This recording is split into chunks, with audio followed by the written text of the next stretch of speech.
इन questions का logic क्या है?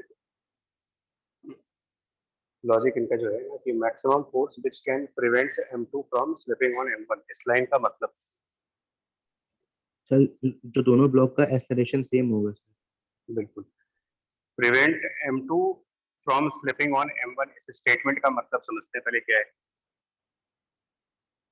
तो इसका सीधा सा मतलब यही निकलता है, अगर हम इसका सेंस फाइंड आउट करने की कोशिश करें तो इसका मतलब यही है कि अगर M2 M1 के ऊपर स्लिप नहीं करेगा तो इसका मतलब M2 और M1 एक साथ साथ आगे बढ़ रहे होंगे। यानी इस स्टेटमेंट का मतलब ये हुआ कि acceleration is common for both, मतलब जिस एक्सेलरेशन से M1 मूव कर रहा होगा एग्जैक्टली उसी एक्सेलरेशन से M2 भी चल रहा होगा। और ऐसे क्वेश्चंस में जब ये ब्लॉक्स सेम एक्सेलरेशन पे चल रहे हो, कॉमन एक्सेलरेशन पे, तो आप उस एक्सेलरेशन को डायरेक्ट निकाल सकते हो applied force by total mass, this applied force divided by the total mass M1 plus M2। ये पहले भी बताया जा चुका है यार, स्ट्रिंग से कनेक्टेड बॉडीज में, ब्लॉक से कॉन्टैक्ट वाले बॉडीज में, कि जहां पर भी दो या दो से ज्यादा मासेस कॉमन एक्सेलरेशन पे चले, सेम मैग्नीट्यूड से सेम डायरेक्शन में, तो जितना फोर्स हम एक्सटर्नली अप्लाई करते हैं डिवाइडेड बाय टोटल मास, इसके थ्रू डायरेक्टली एक्सेलरेशन निकाल सकते हैं कि एक्सेलरेशन की ये वैल्यू आएगी।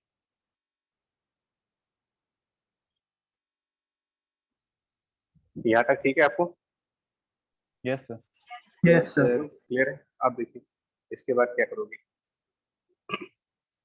M2 का फ्री बॉडी डायग्राम बनाए और M1 के फ्री बॉडी डायग्राम्स, तो कैसे बनेंगे देखो। जब आप ऑब्वियसली अगर आप फोर्स F लगाओगे तो नेचुरल सी बात है कि इस फोर्स की वजह से M1 का मोशन फॉरवर्ड डायरेक्शन में हो जाएगा, इस फोर्स की वजह से M1 की मोशन फॉरवर्ड आएगी, तो उसको रेजिस्ट करने के लिए M1 पर एक बैकवर्ड डायरेक्शन में फ्रिक्शन काम करेगा बाय दिस ब्लॉक। ये ब्लॉक M1 पर बैकवर्ड फ्रिक्शन लगाएगा इसके मोशन को रेजिस्ट करने के लिए। न्यूटन थर्ड लॉ, अगर M2 ने ब्लॉक M1 पर बैकवर्ड फ्रिक्शन लगाई होगी तो M1 ने M2 पर फॉरवर्ड फ्रिक्शन लगाई होगी, एक्शन एंड रिएक्शन लॉस। और अगर हम M2 के लिए न्यूटन सेकंड लॉ की बात करें, दो, और ये ऑब्वियस है कि दोनों राइट साइड एक्सेलरेट कर रहे हैं, तो M2 multiplied by A, M2 multiplied by A mass into acceleration should be equal to force which is parallel to this acceleration, और इसके पैरेलल M2 के ऊपर सिर्फ फ्रिक्शन फोर्स है। A की वैल्यू सब्स्टिट्यूट करेंगे, ना हो जाएगा M2 into capital F divided by M1 plus M2 and equal to this friction value. आगे का पार्ट करने के लिए आपको मैक्सिमम फोर्स की बात की जा रही है, तो जब मैक्सिमम फोर्स निकालने की बात होगी इन इस कैपिटल F की मैक्सिमम वैल्यू, तो कैपिटल F की मैक्सिमम वैल्यू निकालने के लिए करस्पॉन्डिंगली फ्रिक्शन भी मैक्सिमम रखेंगे। Capital F maximum, correspondingly friction is also maximum, और फ्रिक्शन की maximum value mu multiplied by normal reaction. और यहाँ पर कौन सा नॉर्मल रिएक्शन लेंगे, जो ग्राउंड की वजह से लग रहा होगा वो नॉर्मल रिएक्शन ले, या फिर M1 और M2 के बीच में जो नॉर्मल लग रहा होगा वो वाला नॉर्मल रिएक्शन ले। तो M1 और M2 के बीच M1 और M2, बिकॉज फ्रिक्शन M1 और M2 के बीच में है तो इनके बीच वाला नॉर्मल रिएक्शन लेंगे, यानी ये वाला है, और ये नॉर्मल रिएक्शन फोर्स M2 की वेट के बराबर आएगा, मतलब M2G के बराबर। तो फर्दर इस N को लिखेंगे M2 इंटू जी। अब इससे जरा कैलकुलेट कर लीजिए कैपिटल F की क्या वैल्यू।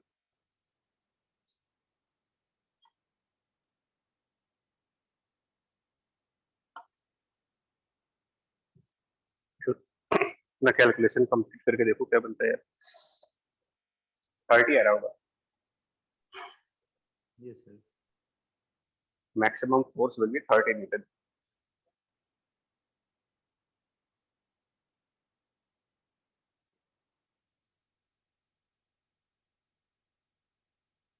अब बताना समझ आया हो तो बताओ। Yes sir. ठीक, अब इसका आइडिया समझो, ये तो बेसिक क्वेश्चन था। इसका आइडिया क्या हुआ कि जब दो ब्लॉक्स के बीच में स्लिपिंग ना हो रही हो,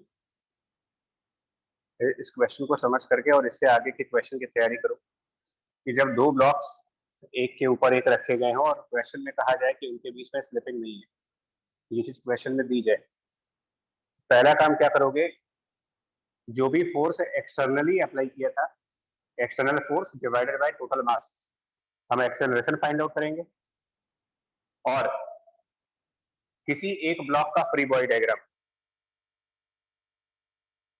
चाहे M2 का या फिर M1 का, किसी एक ब्लॉक के फ्री बॉडी डायग्राम की हेल्प से और न्यूटन सेकंड लॉ की इक्वेशन लगा करके फ्रिक्शन की वैल्यू कैलकुलेट करेंगे एंड देन उस फ्रिक्शन की मैक्सिमम होने की लिमिट्स आप सब्स्टिट्यूट कर रहे हो। मतलब जो स्टेप यहाँ लगाए हैं यही आगे के क्वेश्चन में भी करेंगे। हमने यहाँ पर कौन कौन से स्टेप फॉलो किए हैं, तो पहले एक्सेलरेशन निकाला, फिर हमने M2 का फ्री बॉडी डायग्राम लेकर के उसके फ्रिक्शन की वैल्यू निकाली और फिर फ्रिक्शन की मैक्सिमम वैल्यू सब्स्टिट्यूट की है। तो यही 3 स्टेप आगे के सभी क्वेश्चंस में करेंगे।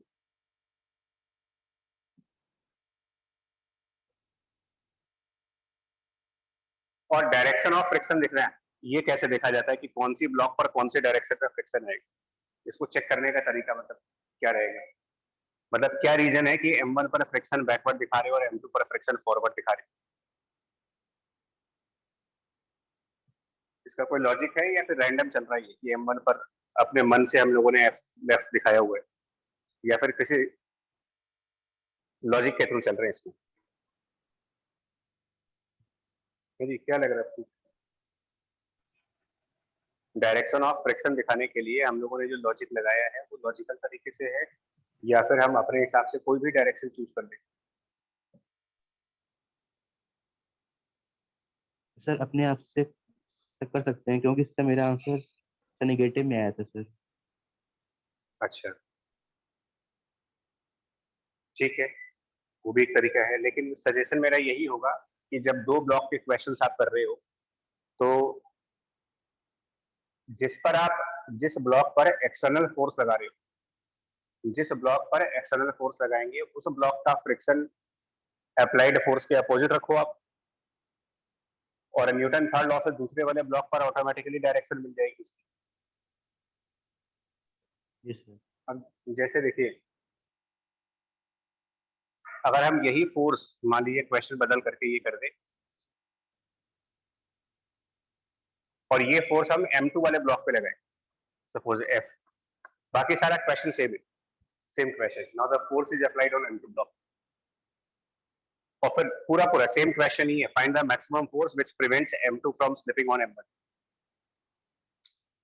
बस सिर्फ फोर्स हमने M2 पर लगाया। तो अब हम क्या करेंगे, क्योंकि फोर्स हमने M2 पर लगा रखा है तो जिस ब्लॉक पर फोर्स लगाएंगे उस पर फ्रिक्शन फोर्स के अपोजिट साइड दिखाएंगे, और दूसरे वाले ब्लॉक पर मतलब जिसके ऊपर फोर्स नहीं लगाया है, जिस पर फोर्स नहीं लगाया है उस पर फ्रिक्शन को आप फॉरवर्ड डायरेक्शन में दिखाएं। ये वाला पार्ट तो कॉमन चलेगा, इसमें कोई दिक्कत नहीं है, चाहे आपका फोर्स M1 पे लगाओ चाहे M2 पे लगाओ, ये वाला आंसर सेम रहेगा एक्सेलरेशन की वैल्यू। बट अब हम ब्लॉक M1 के लिए न्यूटन सेकंड लॉ यूज कर रहे हैं, Newton second law for M1, चाहे तो M2 के लिए भी लगा सकते हैं और चाहे तो M1 के लिए लगा रहे हैं। M1 के लिए अगर हम न्यूटन सेकंड लॉ की इक्वेशन लगाएं फॉर M1, तो this friction F should be इसका मास M1 इनटू A, इसमें भी A को सब्स्टिट्यूट करो, सिमिलर प्रोसेस आएगा, तो friction will be equal to M1 into F divided by M1 plus M। ध्यान से देखना, पिछली बार में फ्रिक्शन का जो आंसर आया था उसमें न्यूमरेटर में M2 था और अब की बार जो फ्रिक्शन का आंसर है उसमें न्यूमरेटर में M1 है। बहुत सीधा सा है इसका कंसेप्ट,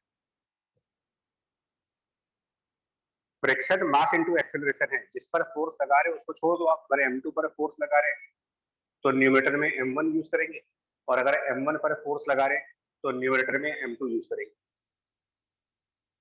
बाकी मैक्सिमम फोर्स निकालना है तो फ्रिक्शन की मैक्सिमम वैल्यू पुट करो, तो उसके लिए अगर मुझे F मैक्सिमम कैलकुलेट करना हो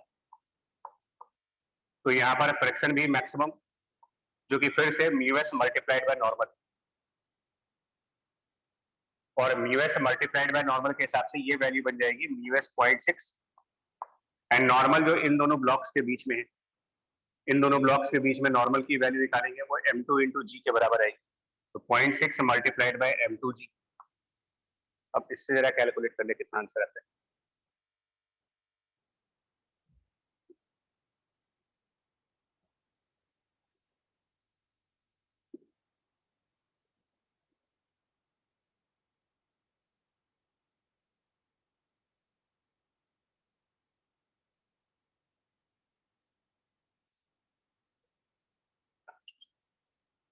निकालो वैल्यू बताओ कितनी आ रही है मैक्स 20 कैलकुलेट करने।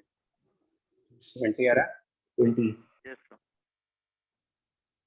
m2g हो गया 20 इंटू 0.6 12 हो गया, ये 12 4 हो गया 20। हाँ 20 Newton is the maximum force जिसपे ये साथ चलेंगे। सिंपल, बहुत बताना, इसको कॉम्प्लिकेट ना करना, आप इधर उधर के मेथड लगाओगे फिर कॉम्प्लिकेट हो जाएगा। सिंपल रखते हैं इसको। और देखो नेक्स्ट क्वेश्चन।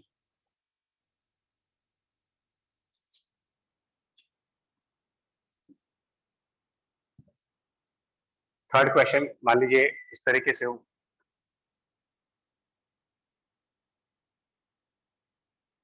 ये मास m1 है, ये मास m2 हो गया, यहाँ से एक पुल्ली से कनेक्ट करके इसको आप एक तीसरा मास डाल दो m3।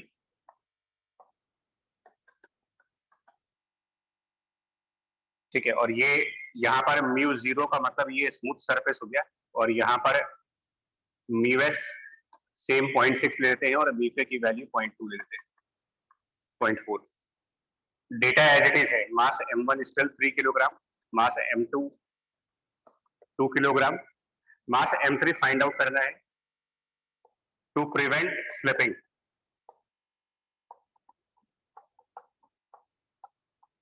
To prevent slipping between m1 and m2 and g की वैल्यू 10 मानेंगे।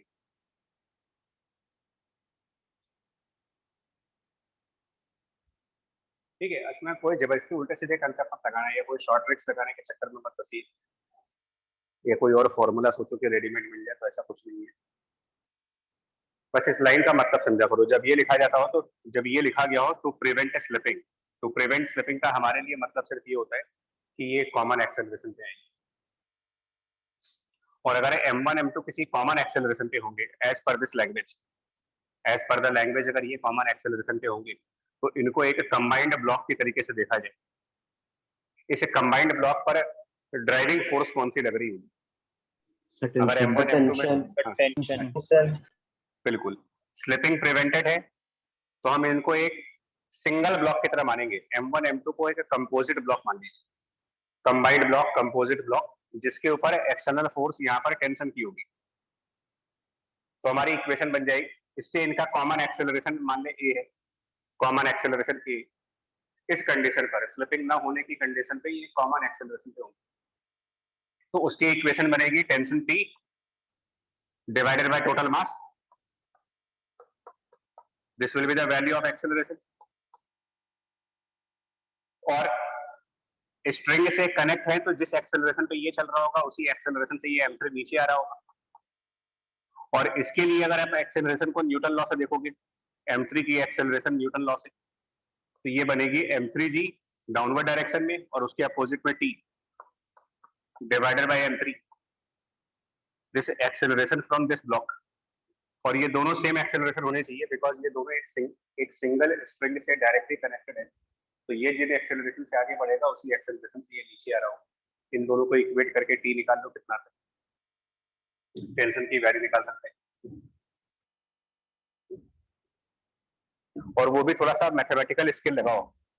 थोड़ी मैथमेटिकल स्किल अगर हम यूज करें तो हमको डायरेक्ट भी कर सकते हैं। This is also equal to ratio proportion की प्रॉपर्टी होती है, अगर a upon B c upon D के बराबर है, शायद आप लोगों ने ये प्रॉपर्टी पढ़ी होगी, a बाई बी बराबर c बाई डी, तो इसके अंदर ऑल्सो भी a plus C upon B plus D, इस टाइप की प्रॉपर्टीज।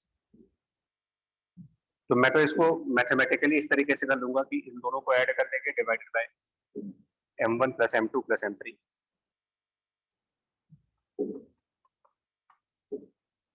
तो एक्सेलरेशन की वैल्यू मिल जाएगी आपको डायरेक्टली। मतलब इक्वेशंस बनाने के साथ साथ मैथमेटिकल पोर्शन भी हमारा उतना ही स्ट्रांग होना चाहिए। नो एक्सेलरेशन यहाँ पर डायरेक्टली आ जाएगा।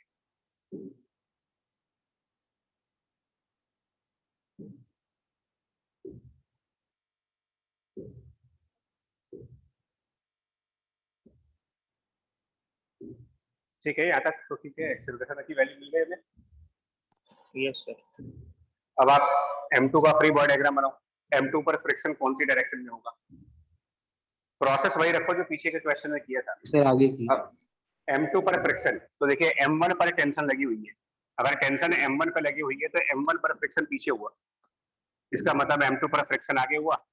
और M2 के लिए Newton law for M2, this friction should B M2 into A, F equals to M2A।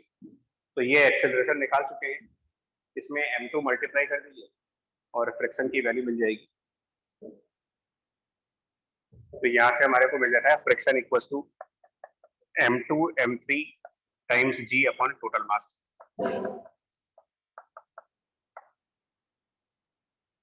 Process सब में एक ही हो गया और इसके बाद इसकी मैक्सिमम वैल्यू पुट कर ले। तो फ्रिक्शन की maximum value μs into normal reaction at this point, M2G 20, 0.6 into 20 will be the largest friction, maximum friction, 0.6 into 20, 12 Newton. तो फ्रिक्शन की मैक्सिमम वैल्यू 12 न्यूटन, बाकी सब क्वेश्चन में दिया हुआ है, चेक करके देखो M3 दिख रहा है।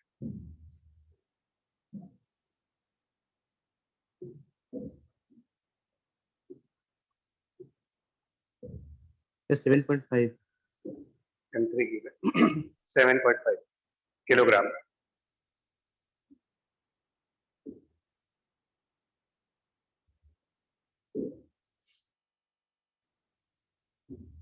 आ रहा है समझ में? Yes, sir. Yes, मेथड आ रहा है समझ में, सॉल्व करने का जो तरीका है। Yes sir. Yes, sir. ये एडवांटेज दिया करो, मतलब देखिए स्पीड बढ़ाने में ये एडवांटेज होता है कि अगर दो ब्लॉक में स्लिपिंग नहीं है तो एक्सेलरेशन को हम डायरेक्ट निकाल सकते हैं। आप एक चीज नोटिस करो, एक्सेलरेशन को निकालने में फ्रिक्शन का कहीं कोई काम नहीं है। एक्सेलरेशन फाइंड आउट करने में कोई काम नहीं है फ्रिक्शन फोर्स का। जब एक्सेलरेशन सॉल्व कर लेते हैं उसके बाद हम किसी एक ब्लॉक का फ्री बॉडी डायग्राम को यूज करेंगे और उसकी हेल्प से फ्रिक्शन निकालेंगे और बाद में फ्रिक्शन की maximum value μs multiplied by normal के बराबर रख देंगे।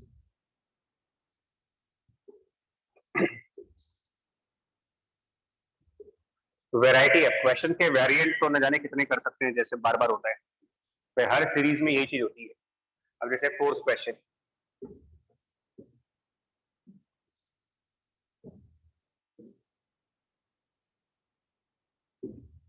अभी हम 2 ब्लॉक सिस्टम से आगे नहीं बढ़ेंगे, जस्ट 2 ब्लॉक सिस्टम पे ही रहेंगे। लाइक इस टाइप से क्वेश्चन आ गए कि ये 2 ब्लॉक्स M2 और M1 इस तरीके से रखे जाए, इस पर फोर्स F लगा रहे हैं, ग्राउंड इज फ्रिक्शनलेस, मतलब म्यू बराबर 0 और यहाँ पर फ्रिक्शन अवेलेबल है और उस फ्रिक्शन का कोफिशिएंट म्यू की वैल्यू 0.6 है। सेम वैल्यू यूज करो आप, M1 को 3 किलोग्राम और M2 को 2 किलोग्राम। क्वेश्चन लैंग्वेज भी सेम है, find force F to prevent slipping of M2 relative to M1।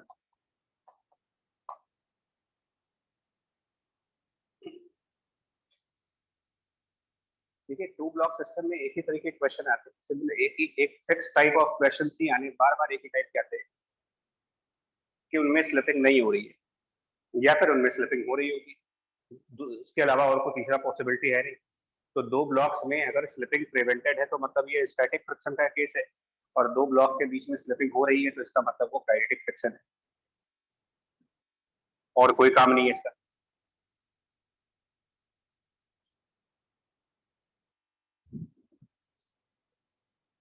तो हम क्या करेंगे, हमने कहा ना हमारा प्रोसेस तो चेंज होने वाला नहीं, चाहे आप क्वेश्चन को किसी भी तरीके से रखो। पहले स्टेप पर हम एक्सेलरेशन ही निकालते हैं, फर्स्ट स्टेप इज एक्सेलरेशन, क्योंकि उसके लिए applied force divided by total mass. m1 plus m2 and obviously ये एक्सेलरेशन राइट साइड होगा, इसमें कोई डाउट नहीं है, डायरेक्शन ऑफ एक्सेलरेशन। क्वेश्चन थोड़ा अलग है लेकिन तरीका वही अभी भी। अब इसके बाद या तो m1 या तो m2 में से किसी एक का फ्री बॉडी डायग्राम। सर 250/3 आ रहा है। हमने free body diagram of m2 choose किया।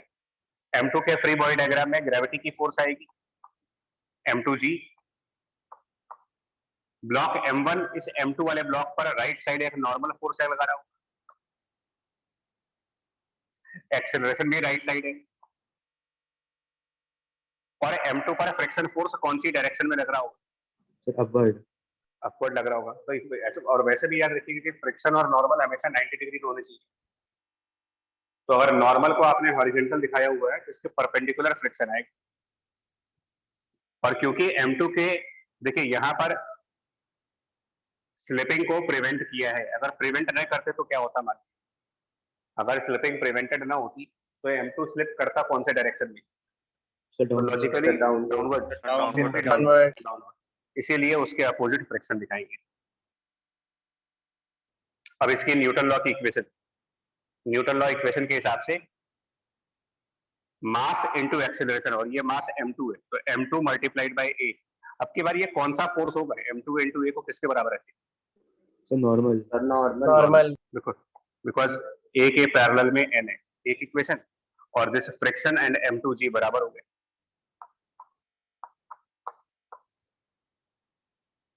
तो m2 इनटू a बराबर नॉर्मल है, m2 इनटू g बराबर फ्रिक्शन, ये दो इक्वेशंस बने।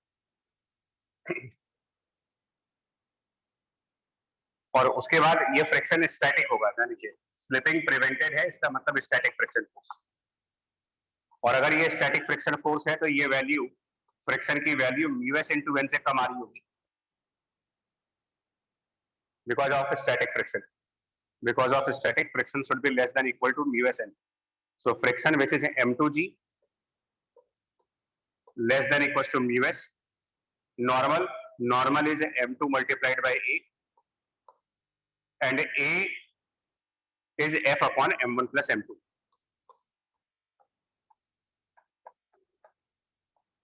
बस यहाँ सब आप f की वैल्यू निकालो कितनी आएगी। सर 250/3। बट ये हाँ 250/3 आएगी, बट ये f की मैक्सिमम वैल्यू आएगी या फिर मिनिमम वैल्यू आएगी? जैसे इसके पीछे के 3 क्वेश्चंस में आप फोर्स की मैक्सिमम वैल्यू कैलकुलेट कर रहे थे। अभी इनइक्वालिटी देख लो, आप इनइक्वालिटी का साइन चेक करो अगर, तो जब आप यहाँ से कैलकुलेट करोगे तो f जो आएगा वो कुछ इस तरीके से आ रहा होगा, f मोर देन और इक्वल टू, आंसर जो आएगा वो आएगा f is more than equal to, m2 cancel हो जाएंगे, it is more than equal to m1 plus m2 g divided by μs। कुछ ऐसा ही आंसर बनता है। Yes sir. 325 और 1050 अपॉन 0.6 हो गया, ये 500/0.6, 500/6 हो गया 250/3, यानी कि फोर्स की वैल्यू 250/3 से ज्यादा होनी चाहिए, मतलब यहाँ पर मिनिमम फोर्स आएगी आंसर। पिछले वाले में मैक्सिमम था, इस वाले में मिनिमम है।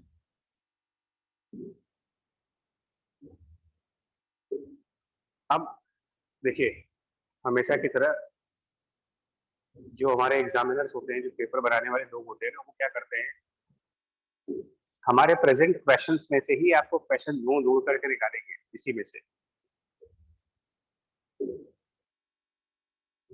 जैसे कि इस क्वेश्चन से रिलेटेड, इसी क्वेश्चन से रिलेटेड अगर आपको मैं एग्जाम के पॉइंट ऑफ व्यू से क्वेश्चन पूछूं, तो मेरा क्वेश्चन कुछ इस तरीके का होगा, what will be the graph between the normal force and the applied force? How will be the graph between normal and applied force? How will be the graph between friction and applied force? Under the condition of no slipping, no slip condition पर normal का graph कैसा बनेगा और friction का graph कैसा बनेगा? और मैं बार बार ग्राफ इसलिए बनवाता हूँ ना, क्योंकि ग्राफ बनाने से हमको बहुत सारे आइडियाज मिल जाते हैं। तो graph of normal and graph of friction, देखिए पहली बात, नो स्लिप कंडीशन अगर है तो हम फोर्स की मिनिमम वैल्यू लेंगे 250/3, यानी कि हमारा ग्राफ 250/3 के आगे से बनेगा, उसके पहले कोई ग्राफ नहीं होगा। और 250/3 से आगे, बिकॉज मिनिमम आंसर आ रहा है यहाँ पर, वैल्यू मिनिमम आई है नो स्लिप के लिए, फोर्स की कम से कम वैल्यू 250/3 है, तो 250/3 से पहले वाला ग्राफ बनेगा नहीं। उसके बाद नोटिस करो, आप ऑब्जर्व करो, फ्रिक्शन m2g के बराबर है, जो कि एक कांस्टेंट वैल्यू है, कैपिटल एफ से कोई मतलब नहीं इसको। फ्रिक्शन m2g, इसमें कैपिटल एफ का कोई टर्म नहीं, दैट मीन्स फ्रिक्शन का ग्राफ कांस्टेंट ग्राफ आएगा। और ये इतना ऑब्वियस नहीं है, क्योंकि बहुत सारे लोग ना, अगर ये सब डिस्कस ना करा जाए तो गारंटी पे ले सकता हूँ, चैलेंज कर सकता हूँ कि बहुत सारे लोग ये सोचते हैं कि जैसे जैसे फोर्स बढ़ाएंगे वैसे वैसे फ्रिक्शन एडजस्ट होगा। एक कॉमन थिंकिंग ये कहती है कि फ्रिक्शन एडजस्ट होना चाहिए, जबकि इस क्वेश्चन में फ्रिक्शन एडजस्ट हो ही नहीं था, फ्रिक्शन की वैल्यू कांस्टेंट है। इस क्वेश्चन में अगर कोई एडजस्ट हो रहा है तो वो नॉर्मल एडजस्ट हो रहा है। नॉर्मल बराबर है m2a, और a की वैल्यू, मतलब ये टर्म आपका नॉर्मल है m2f upon m1 plus m2, this is normal reaction. ये नॉर्मल रिएक्शन है और ये f के प्रोपोर्शन में।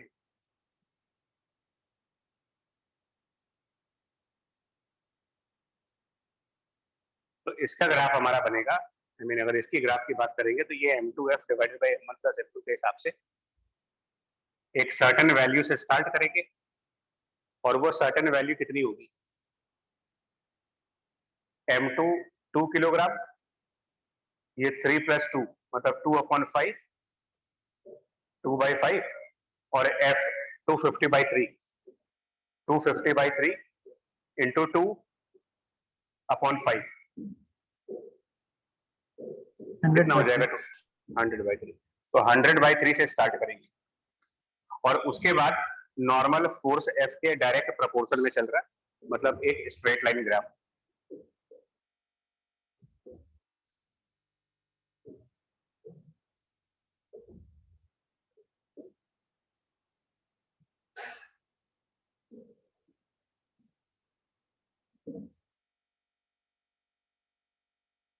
ठीक है, अब अगर मान लो ये सब प्रैक्टिस ना हो मेरी, तो हम अगर और पेपर में क्वेश्चन आए कि as we increase the force f, तो ब्लाइंडली अगर आप जाओगे तो कह दोगे फ्रिक्शन बढ़ जाएगा, लेकिन वो कह रहा है यहाँ पर कि आप फोर्स बढ़ाते रहिए, फ्रिक्शन पे फर्क नहीं पड़ रहा है, नॉर्मल पे फर्क पड़ रहा है।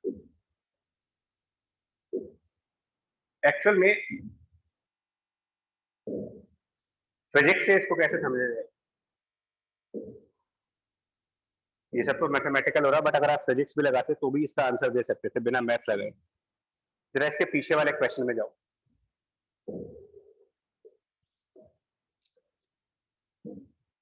इसके पीछे वाले क्वेश्चन में, जिसमें पीछे वाला क्वेश्चन ये था, जिसमें जो पहला एग्जांपल था, सबसे पहला एग्जांपल, फर्स्ट एग्जांपल, आज की क्लास का पहला एग्जांपल, जिसमें हमने m1 को नीचे लिया था और m2 को इसके ऊपर रखा था, और उसमें यहां पर फोर्स लगाई थी। फर्स्ट एग्जांपल आज की क्लास का, तो उसमें जो यहाँ पर फ्रिक्शन कैलकुलेट किया था हम लोगों ने, फर्स्ट एग्जांपल में फ्रिक्शन जब कैलकुलेट किया था तो वो m2f divided by m1 plus m2 था, और यहाँ पर जो नॉर्मल रिएक्शन कैलकुलेट की थी वो m2g के बराबर थी, और यहाँ पर f की मैक्सिमम वैल्यू निकाली गई थी। नो स्लिपिंग के लिए फोर्स की अपनी एक मैक्सिमम वैल्यू थी। तो अगर इस क्वेश्चन में यही ग्राफ होते, सेम ग्राफ इन क्वेश्चंस के अंदर पूछे जाए, कैपिटल एफ और फ्रिक्शन में क्या ग्राफ आएगा, नॉर्मल और कैपिटल एफ में क्या ग्राफ आएगी, इस तरीके के क्वेश्चन होते हैं अगर इस क्वेश्चन में। तो इसमें नॉर्मल की वैल्यू कांस्टेंट है, यानी नॉर्मल का ग्राफ कांस्टेंट रहेगा m2g, and that will be up to the maximum value of force, जिसका शायद आप लोगों ने 30 निकाला था answer, 30 newton, first example. Yes, sir. Yes sir. और फ्रिक्शन कैपिटल एफ के डायरेक्ट प्रोपोर्शन में है, तो ये 30 और उसके डायरेक्ट प्रोपोर्शन में friction in straight line graph, और वो वैल्यू जो आएगी 30, और ये शायद 2 था, और ये 2 + 3 5, तो 30/5 6, और ये 2 शायद 12 आएगा फ्रिक्शन की वैल्यू, 12। सबसे पहले एग्जांपल की बात कर लो।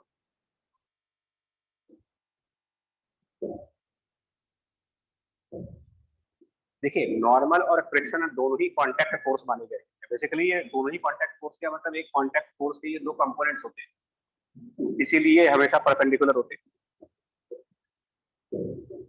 हमारे अप्लाइड फोर्स के साथ कौन एडजस्ट करेगा, नॉर्मल एडजस्ट करेगा या फ्रिक्शन एडजस्ट करेगा? तो बड़ा सीधा सा आंसर है। फर्स्ट एग्जांपल में नॉर्मल और फ्रिक्शन में से किसकी डायरेक्शन एफ के पैरेलल जा रही है? आपके अप्लाइड फोर्स के पैरेलल कौन है? फ्रिक्शन। तो ये इसीलिए ये फ्रिक्शन एफ का फंक्शन बनेगा, फ्रिक्शन फंक्शन ऑफ एफ, वो फंक्शन दिख भी रहा है आपको। और इस केस में चेक करो आप, फ्रिक्शन और नॉर्मल में से कौन सा कंपोनेंट, इनमें से कौन सी चीज इस कैपिटल एफ के पैरेलल है? नॉर्मल। तो इसीलिए नॉर्मल एडजस्ट हो रहा है। ये प्योर फिजिक्स वाला पार्ट बता रहे हैं, अगर मैथ्स को थोड़ी देर के लिए साइड में रख दो, ये मैथ्स वाला कंसेप्ट अभी बाद में देखेंगे। तो होता क्या है कि जब दो ब्लॉक्स कांटेक्ट में आते हैं, अब कांटेक्ट में आने के दो तरीके हैं, ऊपर नीचे ऐसे रख दिया जाए या आमने सामने, मतलब फ्रंट और back, front back combination, up and down, upper block lower block, front block rear block, front, इस तरह दो ही तरीके। तो नेचर ऑफ या यूं कह लीजिए मेथड ऑफ कांटेक्ट, ऐसे बोल दिए मेथड ऑफ कांटेक्ट, कि M2 M1 की वर्टिकल साइड के कांटेक्ट में है या फिर M2 M1 के हॉरिजॉन्टल साइड के कांटेक्ट में। M2 का कांटेक्ट यहाँ पर हॉरिजॉन्टल सरफेस पर है, M2 का कांटेक्ट यहाँ पर वर्टिकल सरफेस पर है। तो ये सब चीजें मैटर करती है। तो बिल्कुल ब्लाइंडली मत क्वेश्चन को किया करो कि हमेशा एफ मैक्सिमम ही कैलकुलेट होता है, कभी कभी एफ की मिनिमम वैल्यू भी निकलती है।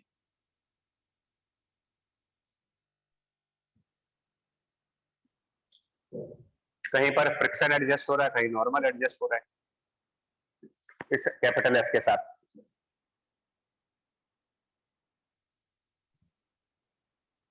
पॉइंट क्लियर हो गया आपका, दोनों का डिफरेंस, इन दोनों एग्जांपल्स का जो डिफरेंस है।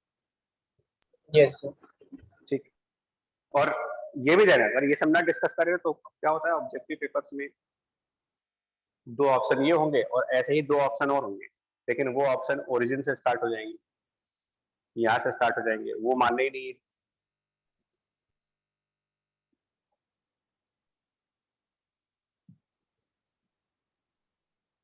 अच्छा, पहले वाले एग्जांपल में, जो फर्स्ट एग्जांपल है इसमें, पहले वाले एग्जांपल में अगर फोर्स 30 से ज्यादा हो जाए, समहाउ फोर्स की वैल्यू 30 से ज्यादा है, तो क्या तब भी हमारा फ्रिक्शन इस फोर्स पे डिपेंडेंट क्वांटिटी रहेगी? No sir. नहीं रहेगी ना, क्योंकि ये जो रिलेशन आप निकाल रहे हो ना फ्रिक्शन और एफ के बीच में, मतलब फ्रिक्शन फोर्स में और अप्लाइड फोर्स के बीच जो रिलेशन है, वो रिलेशन इस कंडीशन पे है कि इनमें स्लिपिंग नहीं हो रही है। अगर इनमें स्लिपिंग होती तो यहाँ पर स्टैटिक फ्रिक्शन नहीं होता, यहाँ पर होता काइनेटिक फ्रिक्शन, और वो एडजस्टेबल फोर्स नहीं। तो अगर मैं पूछूं कि 30 के बाद किस टाइप का ग्राफ आएगा, 30 के बाद, तो क्योंकि 30 के बाद स्लिपिंग हो जाएगी, यहाँ पर स्लिपिंग हो जाने के बाद तब ये होगा कि यहाँ पर काइनेटिक फ्रिक्शन लगेगा। काइनेटिक फ्रिक्शन की वैल्यू म्यू के इंटू नॉर्मल होती है, और वो एक फिक्स वैल्यू होती है, एडजस्टेबल नहीं होती। तो फिर हम इसको एक कांस्टेंट ग्राफ बता देंगे, जो कि फ्रिक्शन के हाईएस्ट वैल्यू से थोड़ा नीचे होगा।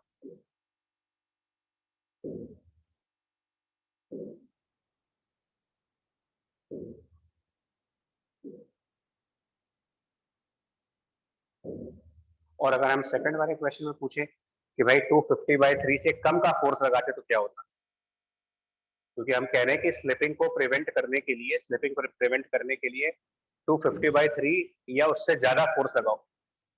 मान लो अगर हम 250/3 से कम लगाते तो इसका मतलब यहाँ पर स्लिपिंग होती, Yes, sir. और अगर यहाँ पर स्लिपिंग होती तो यहाँ भी काइनेटिक फ्रिक्शन लगता,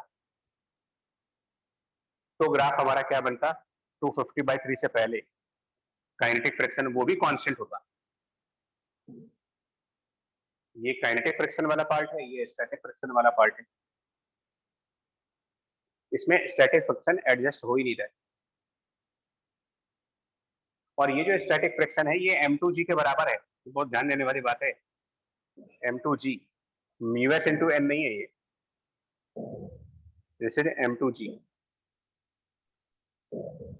एक मिनट, ये गड़बड़ चल रहा है, सॉरी, एक मिनट रुको, यहाँ गड़बड़ है। ये वैल्यू आपकी m2g है, m2g मतलब 2 into g 20 है ये। उसके पहले वाले ग्राफ में प्रॉब्लम है। उसके पहले वाले ग्राफ में क्या होगा, इसके पहले वाले ग्राफ में मतलब 250/3 से कम के फोर्स पर स्लिपिंग होगी तो काइनेटिक फ्रिक्शन लगेगा। मान लेते हैं म्यू के की वैल्यू 0.4 है, और जब काइनेटिक फ्रिक्शन लगेगा तो उसको म्यू के मल्टीप्लाइड बाय नॉर्मल रखेंगे, तो 0.4 multiplied by normal, but normal इस बार ये है m2f/m1 + m2, ये नॉर्मल है।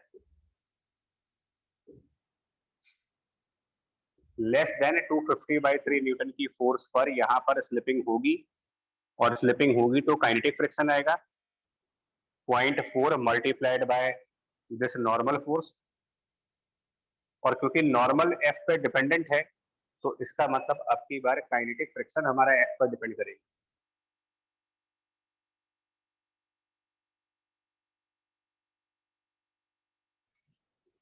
और 0.4 into this term, 0.4 into this term, ये 100/3 आया था शायद, तो 0.4 into this टोटल वैल्यू जिसकी आंसर आई थी 100/3, 0.4 into 100/3, 40/3, 40/3।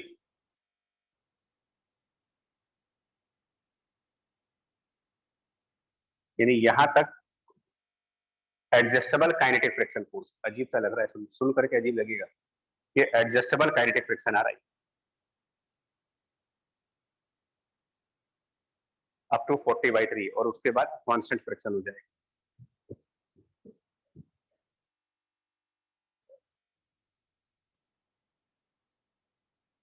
अजीब लग रहा है, मतलब टोटली ऐसी चीज है जो हम सोच भी नहीं सकते थे। यहाँ पहले स्टैटिक है बाद में काइनेटिक है, यहाँ पर पहले काइनेटिक है बाद में स्टैटिक है।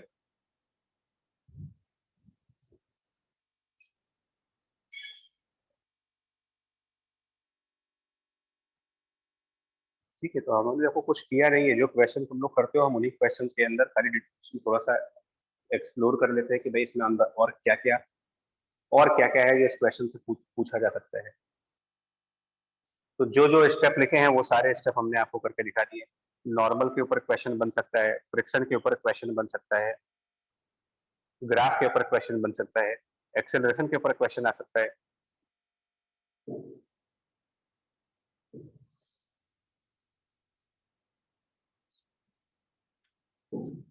अब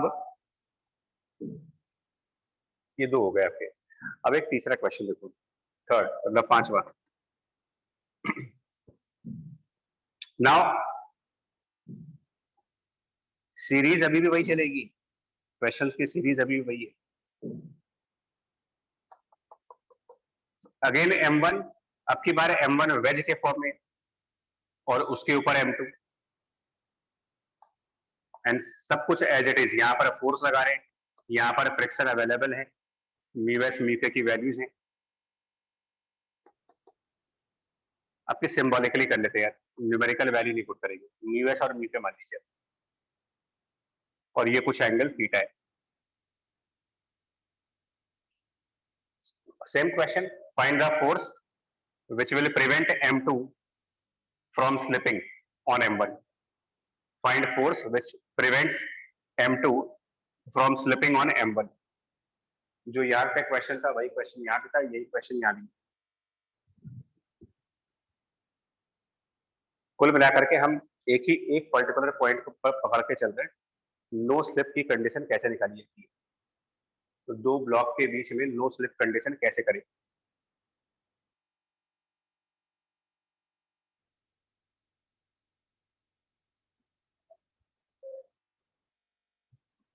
आपको इतना रियलाइज हो रहा कुछ, मतलब ये आप रियलाइज कर पा रहे हो कि ये क्वेश्चन का तीनों के एक कॉमन थीम चल रही है, क्वेश्चंस की थीम कॉमन है। यहाँ भी स्लिपिंग नहीं हो रही, यहाँ भी स्लिपिंग नहीं हो रही है, यहाँ भी स्लिपिंग नहीं हो रही। तो बेसिकली इन सबका फंडामेंटल कंसेप्ट तो एक ही है, बस अरेंजमेंट्स अलग है। तो हमारे क्वेश्चन करने के तरीके बदल जाते हैं, मतलब मैथमेटिकल पार्ट डिफरेंट आएगा, खाली मैथमेटिकली डिफरेंट है ये सारे क्वेश्चन।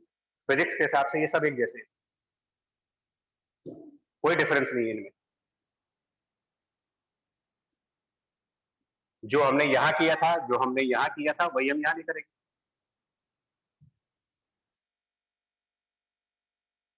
और अगर आप मेरी एक बात समझ गए तो बिना इक्वेशन बनाए, अभी हम इक्वेशंस नहीं बनाने जा रहे, वैसे भी आप बता सकते हो। हमने क्या कहा था, नॉर्मल एंड फ्रिक्शन में से वो कौन सी चीज होगी जो फोर्स के साथ एडजस्ट होगी, मतलब कि फोर्स का फंक्शन बनेगी, जो पैरेलल होगी।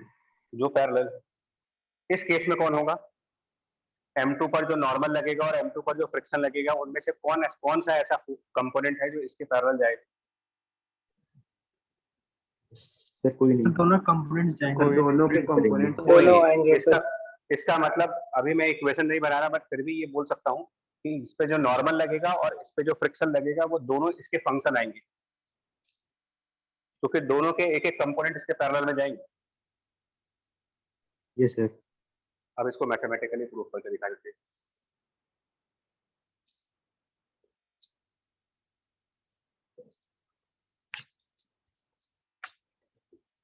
देखो, ऐसी प्रिपरेशन करने से दो फायदे होंगे, आपका मेंस भी तैयार हो रहा प्लस एडवांस। वो एडवांस वाले को नया काम नहीं कर रहे, वो आपके एग्जिस्टिंग क्वेश्चंस के अंदर छेड़छाड़ करेंगे।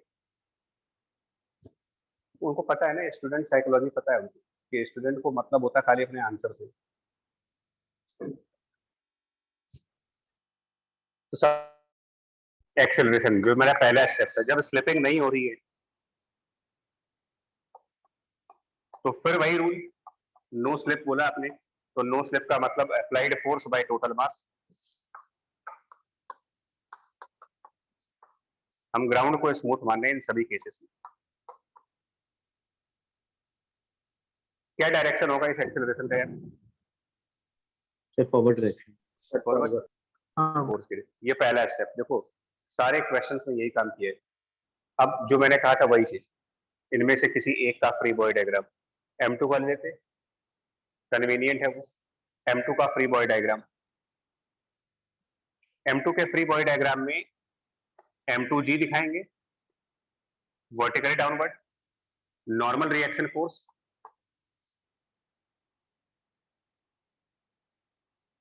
और क्या दिखाएं, फ्रिक्शन दिखाना होगा। Yes sir. किधर Yes. फ्रिक्शन हम हमेशा नॉर्मल के परपेंडिकुलर आना चाहिए, always perpendicular to normal, and this is theta angle. Friction always perpendicular to normal. Sir friction तो दोनों में किसी डायरेक्शन में आ सकता है ना। अब वेज वाली प्रॉब्लम्स में, वेज वाली जितनी वेज टाइप की जो प्रॉब्लम्स होती हैं, इसमें एक हमारा कन्वीनियंट मेथड क्या है, जो हमारा एक थोड़ा सा कंफर्टेबल मेथड है वेज वाले क्वेश्चंस में, वो ये होता है, क्यों ना हम अपना ऑब्जर्वर वेज के ऊपर रखें और उससे M2 का डायग्राम देखें, taking observer on the ways. इसमें सिर्फ एक नया काम करना होता है। अगर आप वेज वाले क्वेश्चंस में वेज के ऊपर अपना ऑब्जर्वर बिठा दो, तो आपको फ्री बॉडी डायग्राम में सिर्फ एक नया काम करना पड़ेगा, स्यूडो फोर्स। सर पीछे की तरफ M1 M2 है, तो स्यूडो फोर्स दिखाना पड़ेगा और कोई काम। इससे हमको थोड़ा सा आसान हो जाता है। और स्यूडो फोर्स जो होगा, जिस ब्लॉक का फ्री बॉडी डायग्राम बना रहे हो, मतलब जिसको देख रहे हैं, यानी कि M2 मल्टीप्लाइड बाय जो ऑब्जर्वर है उसका अपना एक्सेलरेशन, और ऑब्जर्वर की एक्सेलरेशन यही है F/m1 + m2।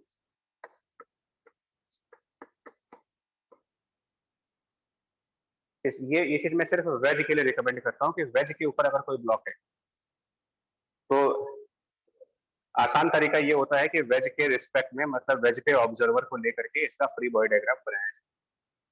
कन्वीनियंट होता है, कंपलसरी नहीं है बट आसान है।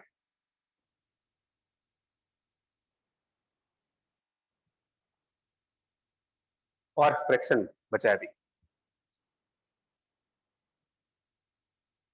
अब एक्चुअली इसमें फ्रिक्शन जो है वो दो केस बन जाएंगे, या तो फ्रिक्शन ऊपर लगेगा या तो फ्रिक्शन नीचे लगेगा। Yes. और ये दो केस क्यों बनेंगे?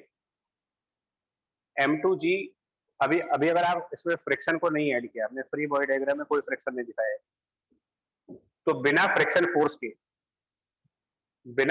फोर्स के अगर मैं देखूं और कंपोनेंट्स कर लूं इनकी,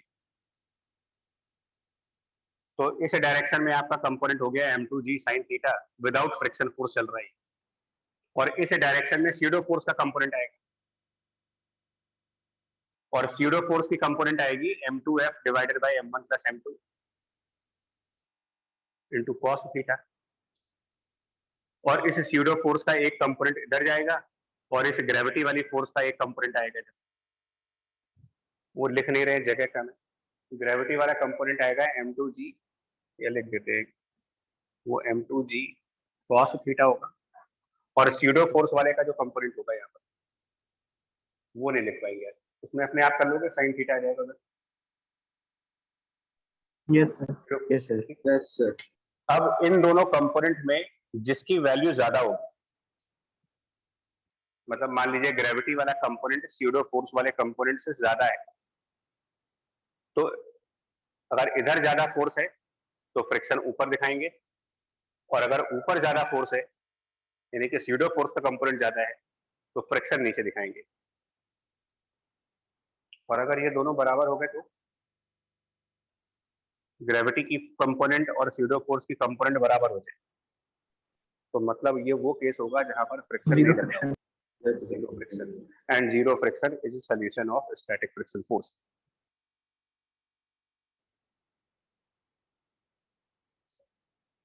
तो हम क्या कर रहे हैं, हम कोई एक केस मान लेते हैं, assuming that friction is downward, assuming friction to be downward. और जब आप वेज के ऊपर से ब्लॉक M2 को व्यू करोगे, वेज के ऊपर से M2 को देखोगे, तो ये मोशन में दिखाई देगा या स्टेशनरी दिखाई देगा, नो स्लिपिंग के मोड में, सर रेस्ट पे। रेस्ट में। यानी इस पर्सन के लिए ये मास रेस्ट पे है, तो हम इन सबको बैलेंस कर देते। अब ये आपका मैथमेटिक्स वाला पार्ट आ गया, तो बैलेंसिंग करो, तो this friction plus M2G sin theta, F plus M2G sin theta. मैं एक स्टेप डायरेक्ट करूंगा, F plus M2G sin theta equal to this value. तो F को मैं डायरेक्ट लिख रहा हूँ, F will be M2F cos theta divided by M1 plus M2 minus M2G sin theta. चलेगा ये? इतना स्टेप तो डायरेक्ट समझ सकते हैं, ठीक है? Yes sir. Yes sir. और नॉर्मल देखो, नॉर्मल भी क्या होगा, इसको भी तो एक स्टेप वर्बली कर लेते हैं। नॉर्मल की जो वैल्यू बनेगी वो M2G cos theta plus M2 और इस स्यूडो फोर्स का इधर वाला कंपोनेंट जो होगा, यस सर। तो ये कुछ ऐसा आएगा।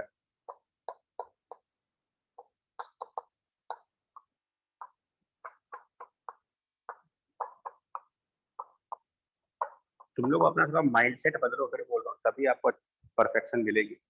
माइंडसेट बदलने का मतलब इस पे अभी मत सोचा करो कि आंसर क्या आने वाला है। Sir M2G cos theta. Thank you.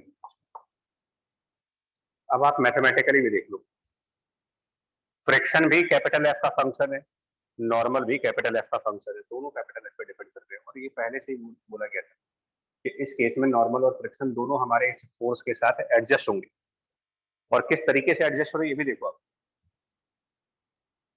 किस तरीके से एडजस्ट हो रहे हैं। एक एक स्पेसिफिक वैल्यू कैपिटल एफ की एक स्पेसिफिक वैल्यू होगी जहां पर फ्रिक्शन जीरो आएगा, specific value of capital F eight which friction will B zero, और वो इन दोनों को बराबर करके निकाल सकते हैं, इन दोनों को इक्वल कर दो आप, यस सर। कितना हुआ वो, M1 plus M2 जी tan थीटा। ठीक है। अब देखिए, तो अगर मैं कैपिटल एफ और फ्रिक्शन के बीच में ग्राफ बनाऊं, देखो ग्राफिकली मैं फिर बोलता हूँ, ग्राफिकली चीजों को बेटर तरीके से एक्सप्लेन किया जा सकता है।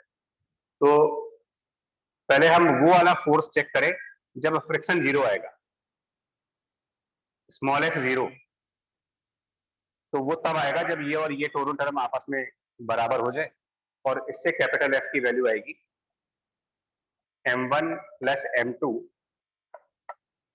जी tan थीटा, यही बोला था ना आपने, m1 प्लस m2 जी tan थीटा।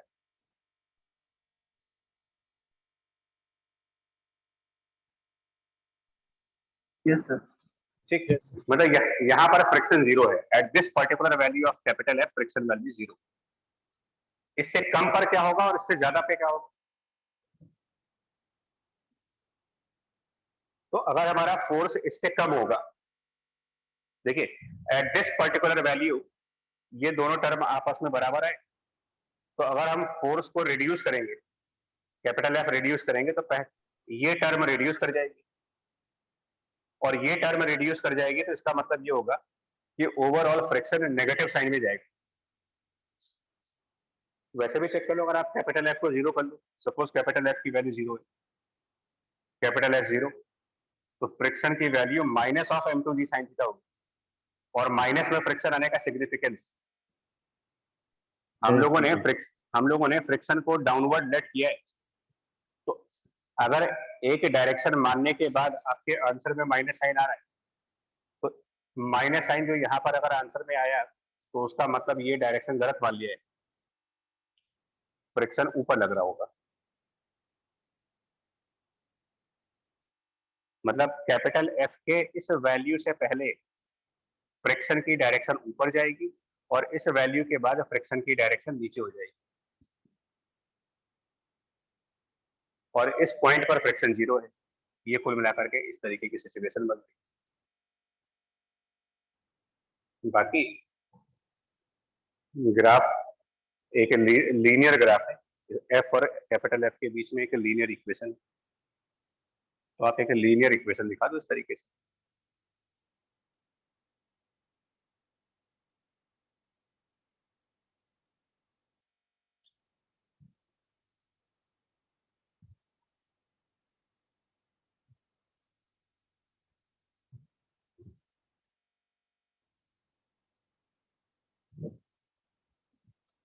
क्या ये बात समझ में आ रही है कि फोर्स जब कम होगा तो फ्रिक्शन ऊपर के साइड लगेगा, और फोर्स जब ज्यादा होगा तो फ्रिक्शन नीचे लगेगा, और फोर्स की एक पर्टिकुलर वैल्यू पर फ्रिक्शन जीरो लगेगा? ये बात समझ में आ रही है? Yes sir. Yes sir. Force, हाँ, फोर्स की, और ये भी याद किया जा सकता है, फोर्स मान लो जीरो है, एफ जीरो, तो इसका मतलब तो ये हुआ कि एक ब्लॉक इंक्लाइंड सरफेस पर है, तो नेचुरल सी बात है कि अगर ब्लॉक इंक्लाइंड सरफेस पे होगा तो उसके फिसलने के चांसेस नीचे की साइड होंगे, और फिसलने के चांसेस नीचे होंगे तो फ्रिक्शन को ऊपर लगना ही पड़ेगा। इसीलिए लो वैल्यू ऑफ फोर्स पर फ्रिक्शन की डायरेक्शन ऊपर है, और जब फोर्स हाई वैल्यू पर पहुंच जाएगा, बहुत ज्यादा फोर्स लगाएंगे, तब जाकर के फ्रिक्शन नीचे आएगा।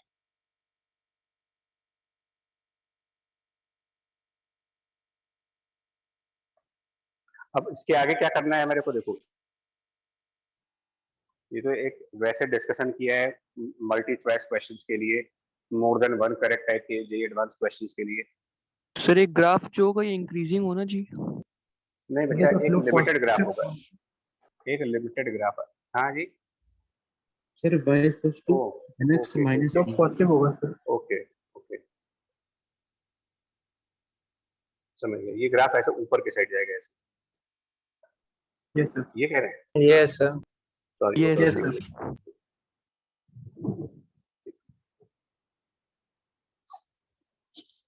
तो ये तो हो गया डिस्कशन बेस्ड क्वेश्चंस, और ये काम आते हैं हमको जेई एडवांस के क्वेश्चंस में।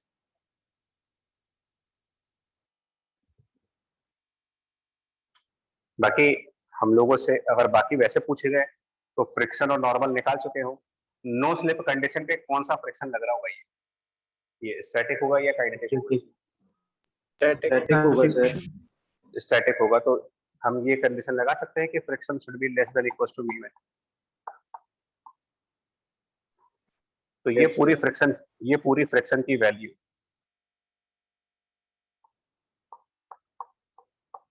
एक्चुअली इसके टर्म्स काफी बड़े बड़े टर्म्स हैं।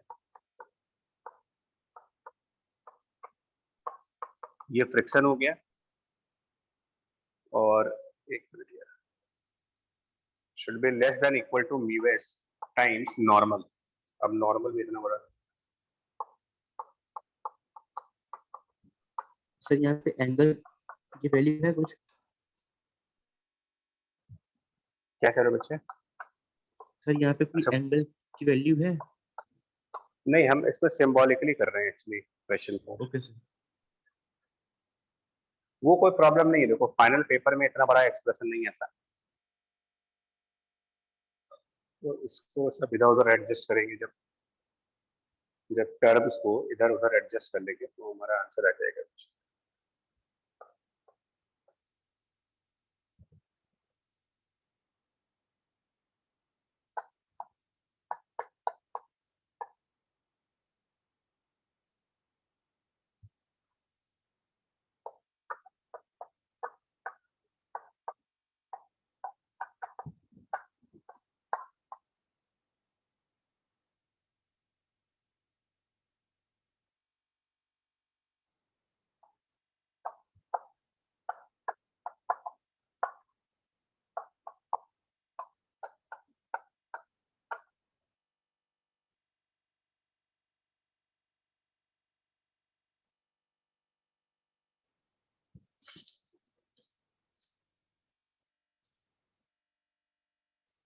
फाइनल आंसर ये आ रहा है, F less than equal to m2 सब कैंसिल हो जाएंगे, F less than equal to m1 plus m2 जी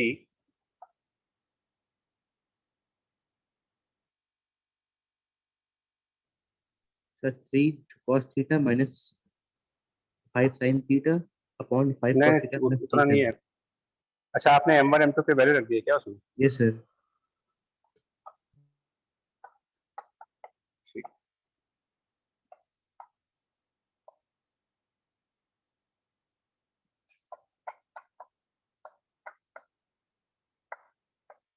हमारा कुछ ऐसे आ रहा आंसर, अगर हम वैल्यू ना रखें तो।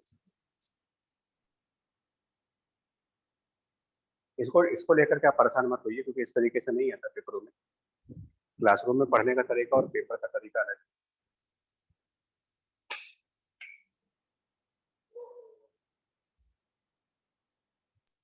Yes, but sir. हाँ, ऑब्जर्वेशन, हाँ से आपको ये एक्चुअल पढ़ाई यही होती है भाई। देखिए, हम वही सारे क्वेश्चन पढ़ते हैं जो हमारे एचसीबी में है या जहाँ पर भी है, लेकिन आप उनको डिटेल में जाएंगे, काफी डिटेल में जाते हैं, मतलब उसकी कंप्लीट एनालिसिस कर लो आप।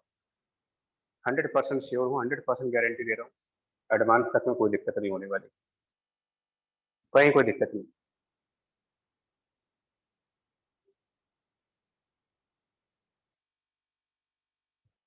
अभी ये एक आंसर है यार, एक और आंसर आएगा अभी, क्योंकि ये तो तब है जब आपने फ्रिक्शन को नीचे माना हुआ है, उसका आंसर है ये। अगर फ्रिक्शन ऊपर होता तो आंसर बदलता कुछ। और ऐसे न्यूमेरिकल्स में जहां पर फ्रिक्शन की डबल पॉसिबिलिटीज, मतलब उसके डायरेक्शन की दोनों पॉसिबिलिटी है, दो पॉसिबिलिटी जहां पर, तो हम बार बार क्वेश्चन नहीं सॉल्व करेंगे। मान लीजिए हमने एक सॉल्व कर लिया, तो कोई खुद देखो कितना अच्छा खासा टाइम लगेगा इसको सॉल्व करने में। तो अब हम सेकंड वाला केस बनाएंगे कि फ्रिक्शन की डायरेक्शन ऊपर होगी, और फिर से हम इक्वेशंस बनाएंगे और फिर से ये सारा कुछ काम करेंगे। इतना समय होता नहीं है किसी के पास। तो उसका तरीका क्या है, जो सेकंड केस होगा उसमें आप इनइक्वालिटी का साइन चेंज कर दें और आंसर में म्यू का साइन चेंज कर दें। मतलब जहां प्लस म्यू एस था वहां माइनस म्यू एस। ये दो काम अपने आप कर लेना विदाउट रीराइटिंग एंड रीसॉल्विंग। एक केस का आंसर ले आओ, दूसरे केस के आंसर लाने में इनइक्वालिटी का साइन चेंज करो और म्यू एस का साइन चेंज कर दीजिए बस। यानी इस क्वेश्चन में फोर्स की एक मिनिमम वैल्यू भी आएगी और फोर्स की एक मैक्सिमम वैल्यू भी आएगी, और ये एक्सपेक्टेड था, ये पहले से ही एक्सपेक्टेड था कि ऐसा होगा। ये एक्सपेक्टेशन मेरी क्यों थी? क्लासरूम का पहला एग्जाम्पल जिसमें एक ब्लॉक के ऊपर दूसरा ब्लॉक रखा था, उसमें हमारा एफ का मैक्सिमम वैल्यू कैलकुलेट हुआ था। और दूसरा एग्जाम्पल जिसमें एक ब्लॉक और उसके आगे दूसरा ब्लॉक रखा था, इसमें हमने मिनिमम कैलकुलेट किया था। सर वो वाला साइड विजिबल नहीं है।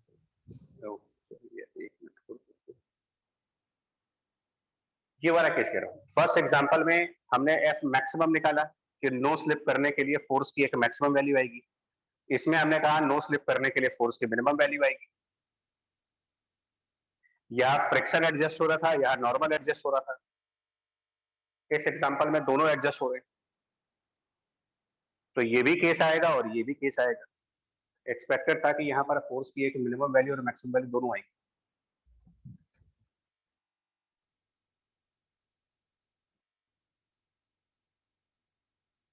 बच्चा तो स्टूडेंट के एंगल से अगर हम लोग सोचते हैं, मतलब क्योंकि हम लोग भी थे कभी, तो हम लोग क्वेश्चन करते समय इतना डीपली सोचते नहीं, कभी नहीं सोचते।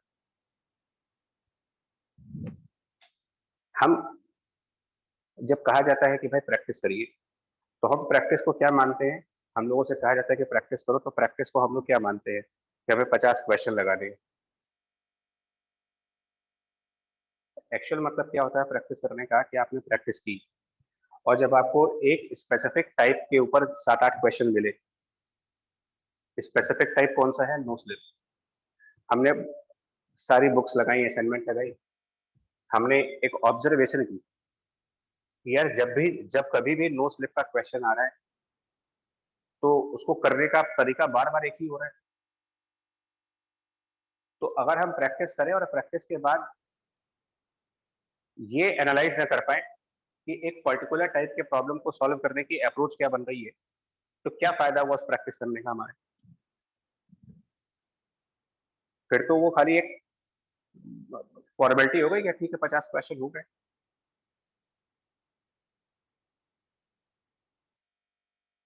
और जब इस तरीके से आप पढ़ोगे तो पेपर में कभी प्रॉब्लम नहीं आएगी। अब अगली बार जब भी क्वेश्चन आएगा ना, गारंटी बोलो, अगर तुम लोगों ने सीरियसली सुना होगा इस टाइम पर, तो नेक्स्ट टाइम जब भी क्वेश्चन आएगा नो स्लिप का, तुमको ये सारी बातें याद आ जाएगी।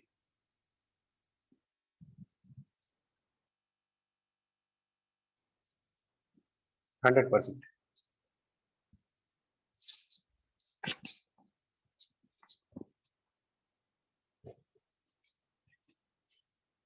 और एक और क्वेश्चन, ये एचसीवी का ही है, एचसीवी का भी है, जेई का भी है, क्योंकि बड़ा क्लासिकल क्वेश्चन है। ऑलमोस्ट हर एक किताब में, लगभग सभी बुक्स में ये क्वेश्चन है। एक कैपिटल है मास, इसके ऊपर एक स्मॉल है मास, यहाँ पर एक पुली से अटैच कर दिया और फिर यहाँ पर भी एक मास लगा दिया। इस तरीके का अरेंजमेंट बहुत से बुक्स में मिलेगा तुम्हें क्वेश्चन।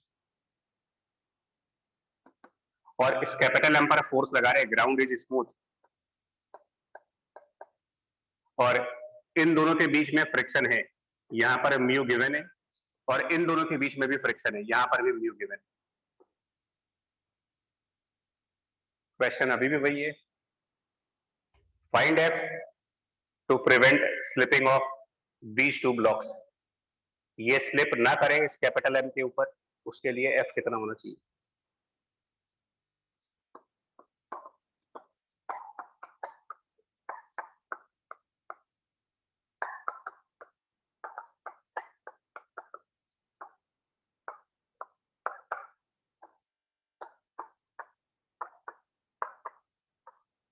ये है क्वेश्चन।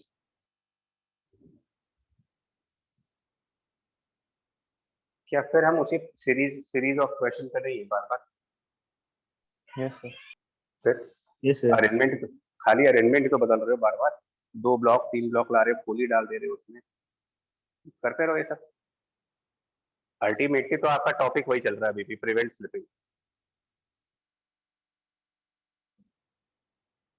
इतना कॉन्फिडेंस होना चाहिए, इतनी क्लैरिटी होनी चाहिए अपने अंदर कि जैसे ये देखा वैसे स्ट्राइक करेगी, वैसे अटैक करे क्वेश्चन पे। क्या बता पाएंगे एक्सेलरेशन कितना आएगा इसमें, अगर पीछे सब कुछ by 2 small m plus m. Yes, sir. That's what is capital M plus 2 में। Yes. अब तक ये बात समझ में आ जानी चाहिए कि एक्सेलरेशन निकालना सबसे आसान काम है। ठीक। Yes sir. अब किसी एक का फ्री बॉडी डायग्राम, अगेन हर वही चीज, किसी एक का, इनको नाम दे देते हैं, इसको ए नाम दे देते हैं, इसको बी नाम दे देते हैं।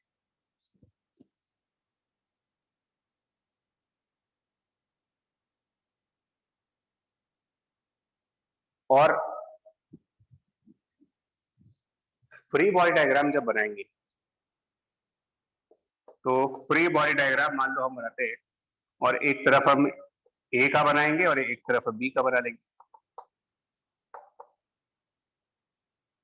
अब ये हमारे ऊपर डिपेंड करता है कि फ्री बॉडी डायग्राम हम ग्राउंड के ऑब्जर्वर के हिसाब से बनाते हैं या इस कैपिटल एम के ऊपर कोई ऑब्जर्वर लेके बना लेते हैं।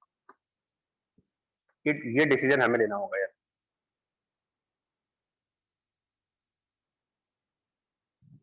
और कौन सा ज्यादा कन्वीनियंट लग रहा है मेरे को, कौन सा फ्री बॉडी डायग्राम ज्यादा कन्वीनियंट होगा? नहीं, ऑब्जर्वर ऑन ग्राउंड वाला डायग्राम कन्वीनियंट होगा या ऑब्जर्वर ऑन कैपिटल एम लेने तो ज्यादा कन्वीनियंट होगा? कैपिटल एम वाला। ग्राउंड लेवल वाला। कन्वीनियंट मतलब कि हमें तुम्हारा यहाँ पर दिमाग में स्ट्रेस ना जाए। तो देखिए, अगर आप कैपिटल एम पर भी ऑब्जर्वर ले लेते हो तो कोई प्रॉब्लम वाली बात है नहीं, क्योंकि इसको सिर्फ एक नया काम करना है, स्यूडो फोर्स। बाकी स्मॉल एम का डायग्राम क्या रहेगा ए वाले का? स्मॉल एम जी नॉर्मल ए वाले पे, उसको N1 लिखते हैं। एक टेंशन फोर्स हो गई। स्यूडो कहाँ दिखाएंगे? Sir backward direction. Backward direction में acceleration आ गई। और स्यूडो MA होगा, बाद में ए की वैल्यू सब्स्टिट्यूट कर देंगे, अभी फिलहाल MA लिख देंगे। MA is the pseudo force. अगर हम ग्राउंड से फ्री बॉडी डायग्राम बनाते तो ये MA नहीं दिखाते। इतना ही फर्क है, ज्यादा कोई फर्क नहीं है। और बी वाले का फ्री बॉडी डायग्राम बनाएगा इस वाले ब्लॉक का, तो इसमें mg, इसमें नॉर्मल राइट साइड होगा, उसको N2 टेंशन फोर्स ऊपर आएगी और स्यूडो इसमें भी पीछे होगा।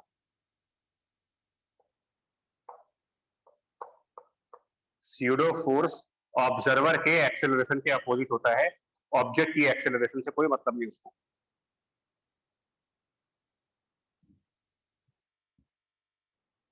अभी एक बचा है फोर्स इसमें दिखाने को, वो है फ्रिक्शन। किधर दिखाएंगे यार फ्रिक्शन? सब पीछे और ऊपर। इस ब्लॉक की टेंडेंसी कहाँ जाने की है? इस वाले मास की टेंडेंसी नीचे जाने। कैसे मालूम? कैसे मालूम? इसमें mg नीचे है, टेंशन ऊपर है, हमें कैसे मालूम है कि टेंशन mg से कम है कि ज्यादा है?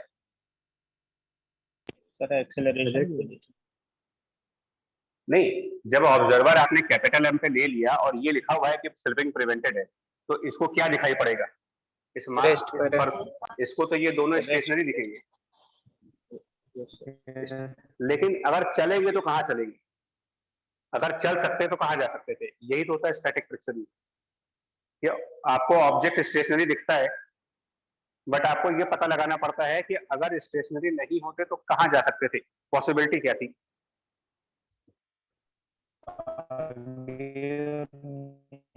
और देखिए, इस ब्लॉक की पॉसिबिलिटी क्या है, ए वाले ब्लॉक की? तो पॉसिबिलिटी तो फ्री बॉडी डायग्राम से दिखेगी आपको, और इसमें टेंशन अननोन है, तो ये हम कैसे बता दें कि बॉडी इधर जाएगी कि इधर जाएगी? हमें मालूम ही नहीं कि टेंशन कितनी है। यानी इसमें भी दो पॉसिबिलिटीज का केस हुआ ही, because of unknown value of T.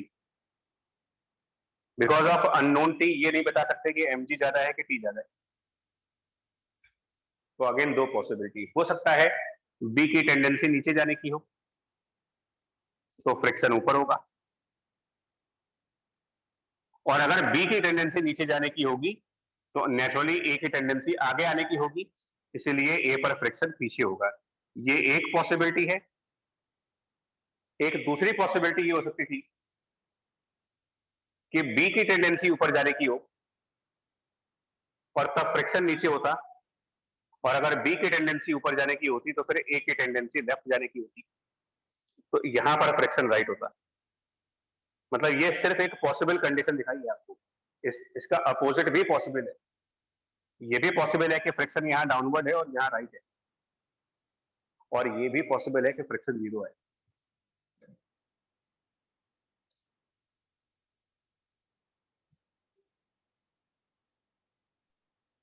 अब अगर मैं इससे ऑब्जेक्टिव क्वेश्चन बनाना स्टार्ट करूं तो what should be the value of F for zero friction? What is the value of F for zero friction at these 2 points? Friction ना लगे। अब कई लोग तो यही सोचते हैं कि ये कैसे हो सकता है कि म्यू है तो जीरो फ्रिक्शन कैसे हो सकता है? बिल्कुल हो सकता है, और उनके लिए बार बार मेरा एक ही आंसर होता है, जीरो फ्रिक्शन स्टैटिक फ्रिक्शन का एक सोल्यूशन है। कब होगा वैसे जीरो फ्रिक्शन? अगर ऑब्जेक्टिव क्वेश्चन पूछा जाए what should be capital F for no friction at this point, no friction at this point, तो ठीक है फ्रिक्शन हटा दो उसमें से, डायग्राम में से फ्रिक्शन हटा दो। टी बराबर mg, टी बराबर mg More और टी simply, बराबर ma,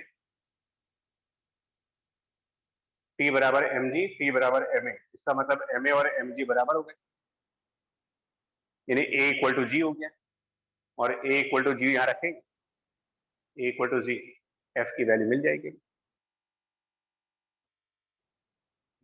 इस क्वेश्चन को मैच द कॉलम बना सकते हैं, क्वेश्चन को मैच द कॉलम भी बना सकते हैं, क्वेश्चन को more than one correct multi choice question बना सकते हैं, क्वेश्चन को इंटीजर बना सकते हैं, क्वेश्चन को सिंगल करेक्ट में डाल सकते हैं।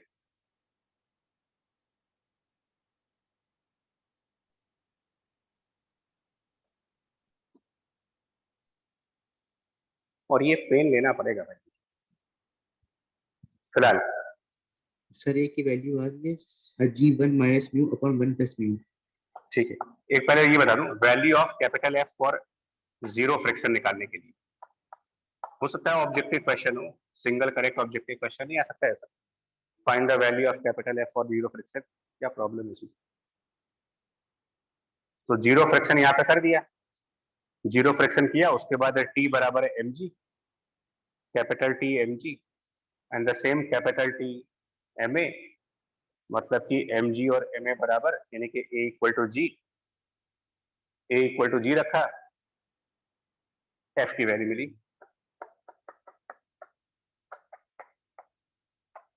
ये वो कैपिटल F की वैल्यू हो गई जिस पर जीरो फ्रिक्शन आएगा।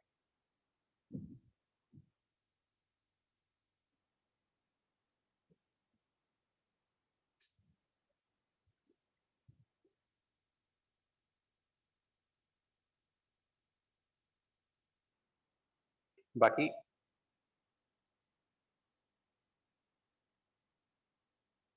For capital F not equal to this value,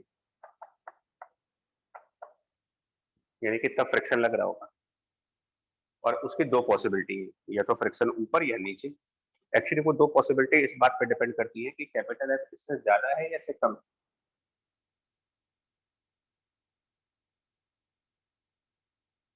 anyway तो आंसर जो आएगा वो ये आएगा, T प्लस F बराबर mg।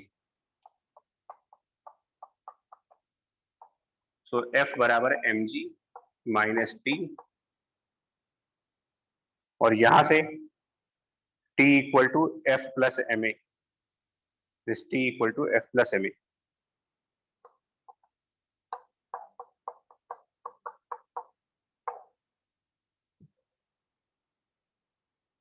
इनफैक्ट यहाँ से T की वैल्यू निकाल ले तो ज्यादा अच्छा होगा, वो mg माइनस F, वो T यहाँ सब्स्टिट्यूट कर देंगे तो ये हो जाएगा mg माइनस एक गलती हो रही है, ये दोनों फ्रैक्शन से अलग अलग होंगे, ये F2 होगा, ये F1 होगा। तो ये T प्लस F2 है और ये F1 है।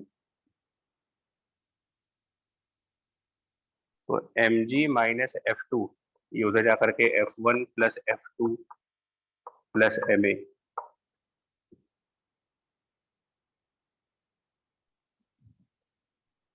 और इससे हमारा F1 प्लस F2 की वैल्यू मिल जाएगी mg minus a।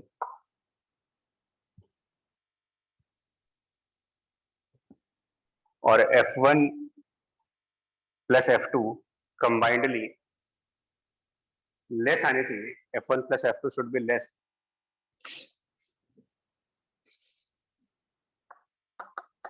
F1 plus F2 total should be less than mu multiplied by N1 plus N2। N1 तो mg के बराबर होगा, N1 बराबर mg, और N2 ma के बराबर होगा, N2 equals to ma, N1 बराबर है mg। मतलब यहाँ पर mg और यहाँ पर ma, so it should be less than mu m a plus g।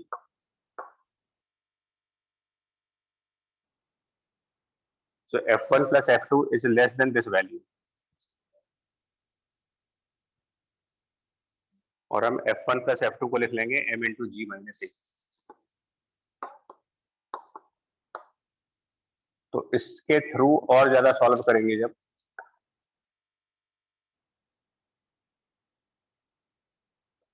a should be more than g1 minus mu upon 1 plus mu।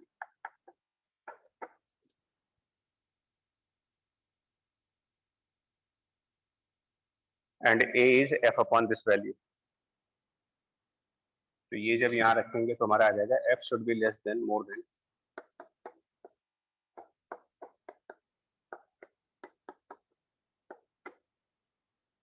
ये एक आंसर बनेगा। दूसरा आंसर इसका जो बनेगा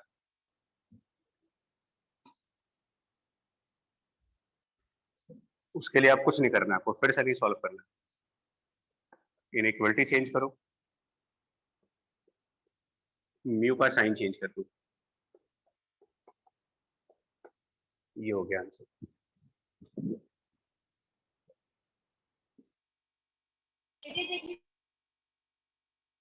यानी f इस वैल्यू से ज्यादा होना चाहिए, इस वैल्यू से कम होना चाहिए।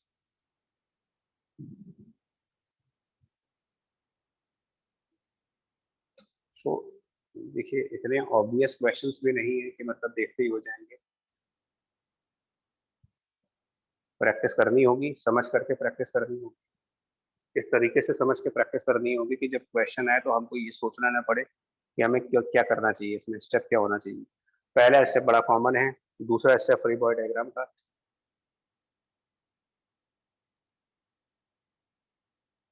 और बाकी पूरी मैथमेटिक्स है कि फ्रिक्शन लेस देन म्यू होना चाहिए।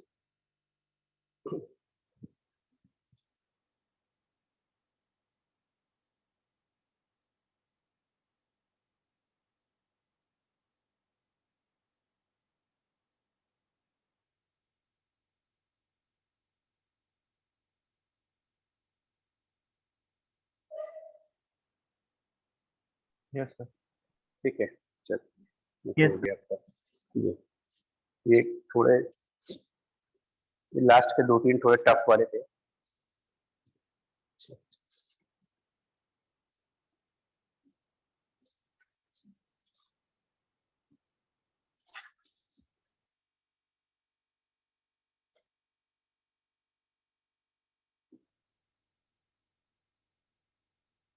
नंबर ऑफ ब्लॉक बढ़ा भी सकते हैं 2 से ज्यादा, लेकिन बढ़ते नहीं है, क्योंकि पेपरों में तो हमने आज तक नहीं देखा, चाहे जेई के किसी भी पेपर में हमने 3 ब्लॉक वाले क्वेश्चन नहीं देखे, आज तक नहीं दिखा मुझे, किताबों में ही दिखा खाली।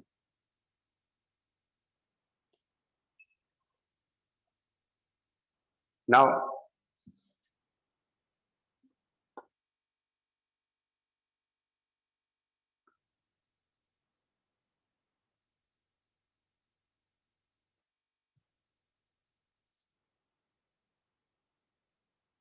एक एग्जांपल करा देते हैं 3 ब्लॉक सिस्टम का भी, कैसे करना चाहिए देखिए।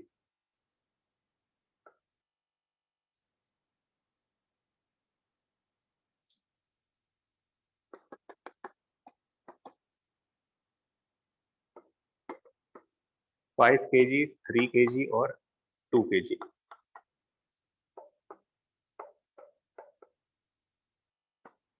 यहाँ पर फोर्स F लगा देते हैं। यहाँ पर mu at this surface mu1 is 0.5 and on the upper surface mu1 mu2 is 0.4। Question तो लैंग्वेज वैसी ही है, find F to prevent slipping everywhere। अब इसका क्या मतलब हुआ, टू प्रिवेंट स्लिपिंग एवरीवेयर का क्या मतलब हो गया? मींस तीनों का तो same यहाँ acceleration। तीनों कॉमन एक्सेलरेशन थे, बस इतना मतलब है।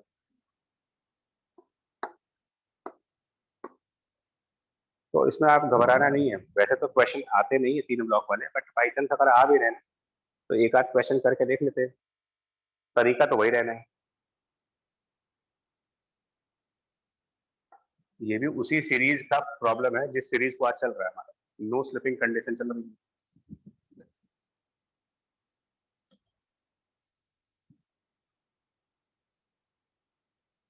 तो पहले स्टेप पर जैसा हमेशा करते आए हैं वैसे फिर करेंगे। एक्सेलरेशन बराबर फोर्स डिवाइडेड बाय क्या रख देंगे यहाँ पर, फोर्स बाय 10 हो गया। अब इसमें सेम चीज रिपीट होगी, बस और कुछ नहीं होगा। देखिए फ्रिक्शन की डायरेक्शन कैसे दिखाएं, एक एक करके चलिए। सबसे पहले स्टार्ट करो जहां पर फोर्स लगाई है, तो जहां पर फोर्स लगाई है वहां पर फ्रिक्शन कर दीजिए अपोजिट F1। जिस ब्लॉक पर फोर्स लगा रहे हैं उसके ऊपर तो फ्रिक्शन अपोजिट होगा। फिर न्यूटन थर्ड लॉ, इसका रिएक्शन है 3 किलोग्राम पर हुआ F1। अब अगर हम इन दोनों ब्लॉक्स की बात करें, ऊपर के 2 ब्लॉक्स की बात करें, तो ऊपर के 2 ब्लॉक्स में नीचे वाले ब्लॉक पर फॉरवर्ड फ्रिक्शन लग चुका। अब उसको रेजिस्ट करने के लिए यहां पर अपोजिट फ्रिक्शन आएगा, और फिर इसका न्यूटन थर्ड लॉ इधर की तरफ F2।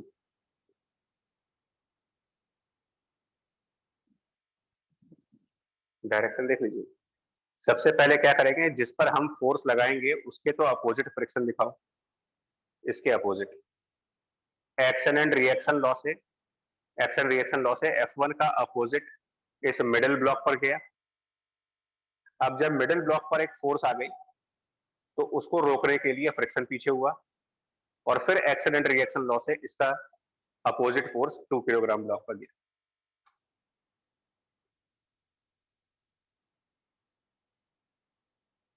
डायरेक्शन क्लियर हुआ फ्रिक्शन का?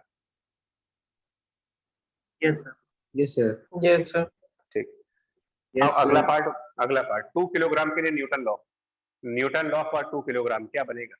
एक्सेलरेशन निकाल चुके, 2 किलोग्राम की न्यूटन लॉ इक्वेशन, उसमें सिर्फ F2 है। क्या ये नहीं होना चाहिए कि F2 should be 2A? Yes sir. means F2 should be 2 or A is F by 10, which means F upon 5। और F2 की मैक्सिमम वैल्यू क्या हो सकती है? Sir 8. तो वो निकाल लेंगे। यहाँ के फ्रिक्शन की मैक्सिमम वैल्यू 0.4 इंटू यहाँ का नॉर्मल, 0.4 इंटू यहाँ का नॉर्मल करेंगे तो वो 20 आएगा। 0.4 इंटू 20 यानी 8। तो अगर ये मैक्सिमम 8 हो सकता है और ये F अपॉन 5 है, ये 8 है F अपॉन 5, तो F की मैक्सिमम वैल्यू हुई 40 न्यूटन। और एक फ्री बॉडी डायग्राम बनाएंगे 5 किलोग्राम का। तो एक फ्री बॉडी डायग्राम 5 किलोग्राम का, यानी 5 किलोग्राम के न्यूटन लॉ। तो 5 किलोग्राम के ऊपर कैपिटल F और अपोजिट में है F1। तो capital F minus F1 should be mass 5 into acceleration. तो capital F minus F1 should be 5 into A which is F by 10. ये A यहाँ पर लाओगे F by 10, तो ये F by 2 हो गया, implies F1 equals to F by 2 और F1 की मैक्सिमम वैल्यू यानी यहाँ के फ्रिक्शन का मैक्सिमम 0.5 इंटू यहाँ का नॉर्मल टोटल 5 किलोग्राम से आएगा,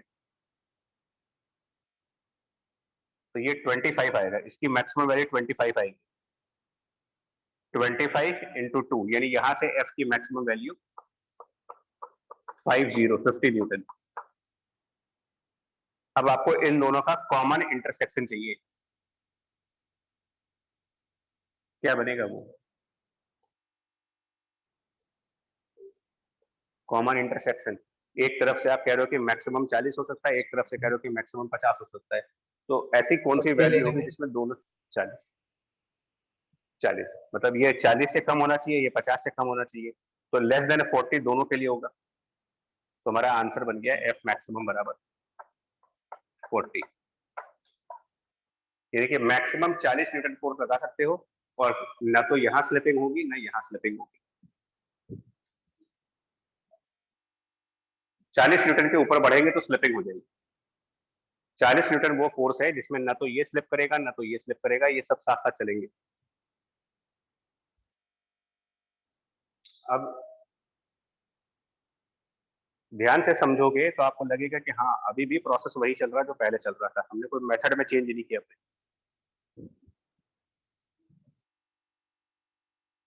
अब इसमें क्वेश्चन ये पूछ सकते हैं कि 40 न्यूटन तक तो ये साथ चलेंगे, 40 से जब ज्यादा होगा तो स्लिपिंग कहाँ होगी?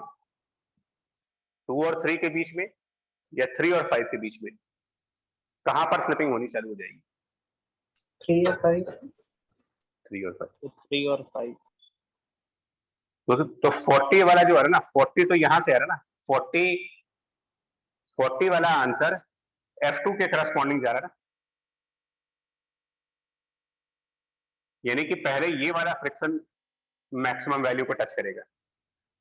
भाई आप चेक कर लो, आपका फाइनल आंसर 40 है, तो 40 वाला आंसर किस ब्लॉक से आ रहा था आपका?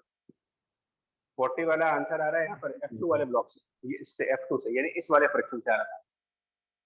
तो जैसे ही 40 क्रॉस करेंगे ये फ्रिक्शन स्टैटिक से काइनेटिक बन जाएगा, यानी यहाँ पर मोशन, यहाँ पर स्लिपिंग हो जाएगी।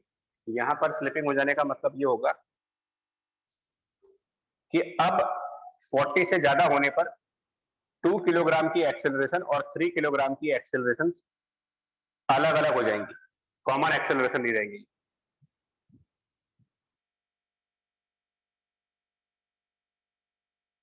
ये देखो डिसाइड कर लेना आप, जहां पर स्मॉलर वैल्यू है जैसे 40 और 50, तो जहां पर स्मॉलर वैल्यू आई है वो स्मॉलर वैल्यू वाली पूरी फ्रिक्शन देखो आप कि यहाँ पर कौन सा फ्रिक्शन टर्म था। तो 40 न्यूटन को कैलकुलेट करने में हमने F2 का यूज किया था, इस फ्रिक्शन का यूज किया था। तो जैसे ही 40 से ज्यादा जाएंगे ये फ्रिक्शन काइनेटिक कन्वर्ट होगा, स्लिपिंग यहाँ चालू हो जाएगी, यहाँ पर स्लिप करना स्टार्ट कर देंगे। मतलब ये और ये डिफरेंट एक्सेलरेशन पे हो जाएंगे। 3 और 5 अभी भी एक साथ चलेंगे, अभी भी।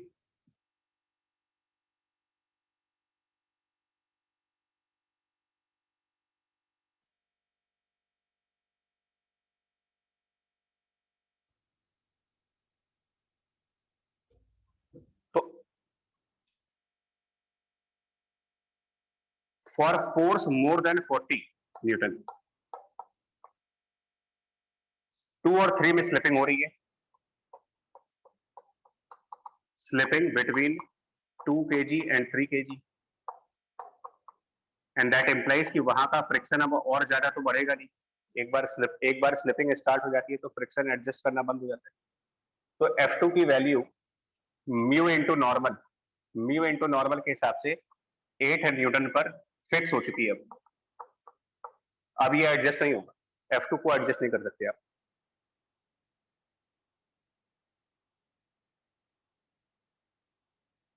नाउ 3 kg एंड 5 kg इनके बीच में नो स्लिप है, इन दोनों के बीच में स्लिपिंग बंद है। तो इन दोनों में कॉमन एक्सेलरेशन आएगा। Common acceleration of 3 kg and 5 kg।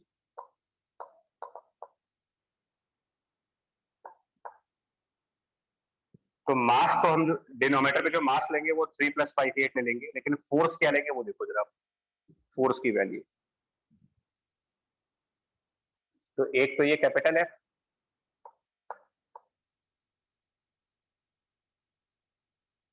जब यहां पर स्लिपिंग होने लगी तो इसको आप अपने सिस्टम से बाहर करिए, जो स्लिप कर रहा है वो बाहर हो गया। अब बचा आपके पास 3 और 5। इस 3 और 5 पर हम लोग फोर्स लगा रहे हैं कैपिटल F की, और एक इधर F2 लग रहा है, F2 8। हमने फोर्स लगाई है F की और 8 न्यूटन यहां पीछे लग रहा है, F - 8। ये इस इक्वेशन एक बार फिर से समझो। जब 2 किलोग्राम स्लिपिंग स्टार्ट कर चुका है तो 2 किलोग्राम को हम इस ब्लॉक से अलग मान लेंगे। आप मान लीजिए कि वो एक अलग ब्लॉक है, सेपरेट ब्लॉक, जिस पर F2 की वैल्यू 8 थी। अ सेपरेट ब्लॉक, 2 किलोग्राम को अलग कर दो। अब बच गए 3 और 5। इनमें स्लिपिंग नहीं हो रही, तो जब इनमें स्लिपिंग नहीं हो रही होगी तो हमारा फोर्स और ये F2 का जो डिफरेंस बनेगा वो एक्सेलरेट करेगा इसको।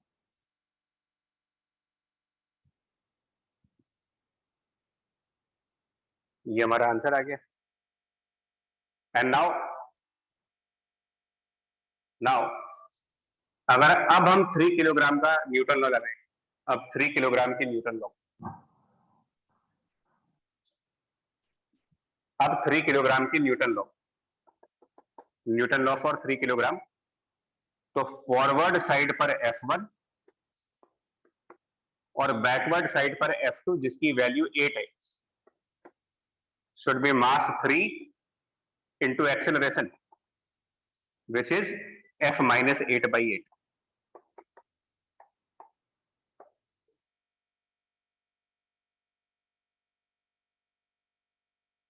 और इसमें अगर आप F1 की मैक्सिमम वैल्यू रखें, इसमें F1 की मैक्सिमम वैल्यू जो 25 आई थी सर, F1 की मैक्सिमम वैल्यू 25। Yes, sir. 25 - 8 17, और इधर से ये सब मल्टीप्लाई होगा, 17 × 8 और जाएगा इधर, और अपॉन 3 और प्लस 8 करके कुछ FF की वैल्यू बनेगी।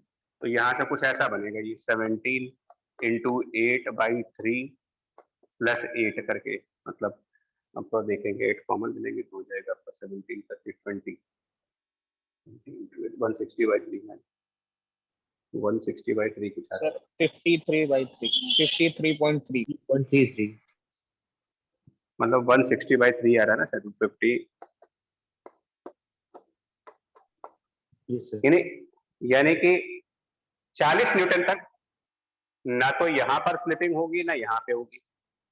40 से 53.3 के बीच में, 40 से 53.3 के बीच में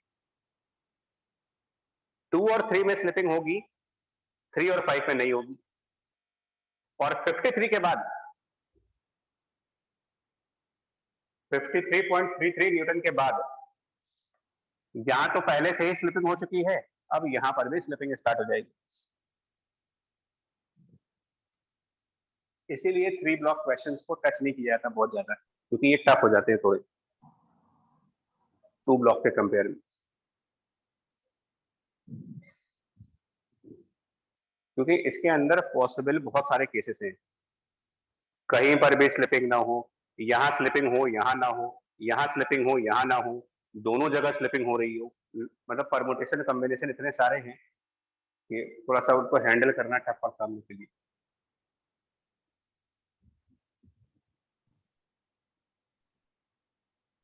और मेंस के पार्ट में एक्सपेक्टेड भी नहीं होते, एडवांस में मान लेते हैं एक आध बार कभी अगर बहुत टफ पेपर बनेगा तो भले आ जाए, मेंस में तो ऐसी उम्मीदें कमी है।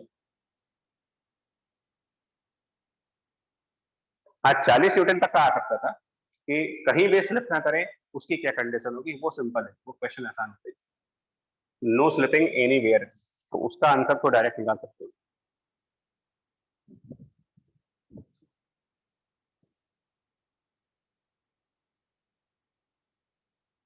ठीक है।